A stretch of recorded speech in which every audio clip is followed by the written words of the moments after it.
Let's get you some reaction now to some of the announcements made by the Minister this morning. We're joined this afternoon by Ruse Moleshe, who is an energy expert. Ruse, thanks very much indeed for joining us this afternoon. What is your immediate reaction to this announcement by the Minister that the Gazette would be withdrawn?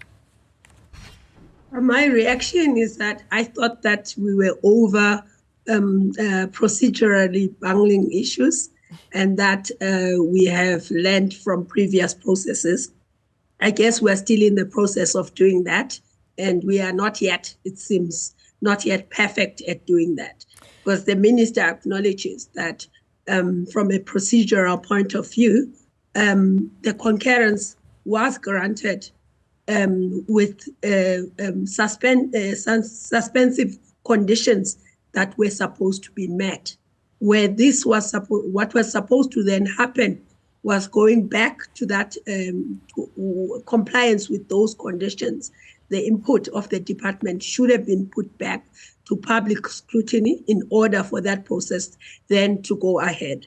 I have a few questions also with respect to their response to it. Oh yeah, such as? Yeah, the question I have, the suspension conditions were three. One related to the procurement process, making sure that it's a turnkey, fixed contract, fixed term contract, that is fine.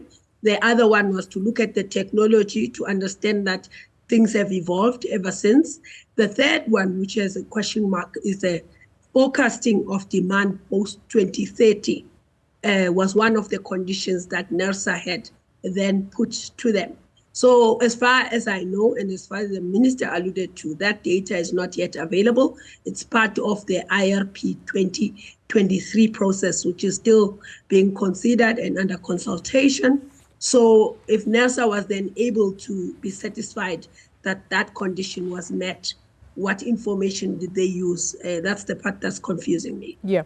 So public participation and procedural issues aside, once this does happen, over the next few years, South Africa could have its first nuclear power capacity in more than 4 decades. It is surely a good move for the country insofar as a steady supply of energy is concerned, Ruse, but I imagine there will be legal challenges from certain concerned groups. Well, yeah, from my perspective, nuclear has been proven throughout the world to be one of the, as you say, reliable sources of energy, and also to be a source that is good from an environmental perspective because you don't have emissions, similar to what you have with renewable energy. Mm-hmm. But in this case, you don't have intermittency. I think that's why over 30 countries worldwide during the COP28, what was it, the COP28 or 27, indicated their interest to continue with nuclear supply because they are looking at security of supply being being addressed through nuclear.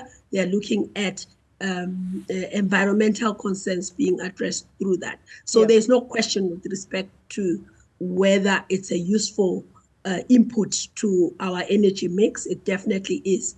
I'm just concerned that we keep not learning from our lessons, and any delays. These projects take a long time. They're long lead times, so you shouldn't be frivolous when it comes to the processes and timelines. And for those who are critical of South Africa expanding its nuclear capabilities in terms of energy provision, what would be the basis of that argument, Ruse?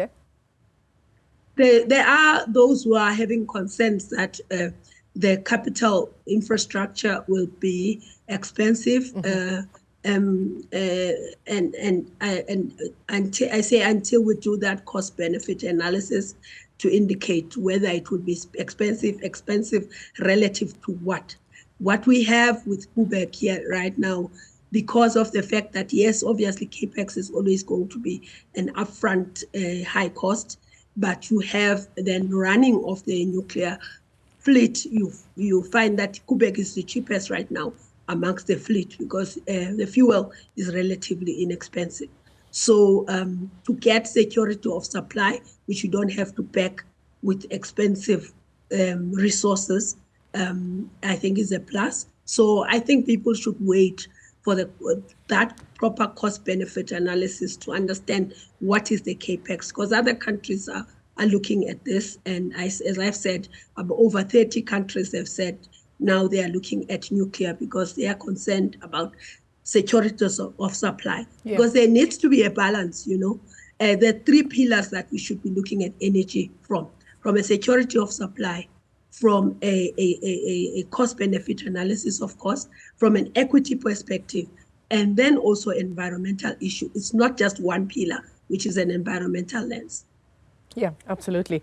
I mean, as we talk about this discussion of the just energy transition, the movement away from harmful carbon-emitting power sources like coal and gas in favor of renewables like wind and solar, that's good on the one hand, right? That's the ideal on the one hand, some might say, but the issue there is obviously with unpredictable output. So yeah, and both renewable energy and nuclear have got the same advantage of not emitting greenhouse gas emissions. But nuclear has an additional advantage of the security of supply.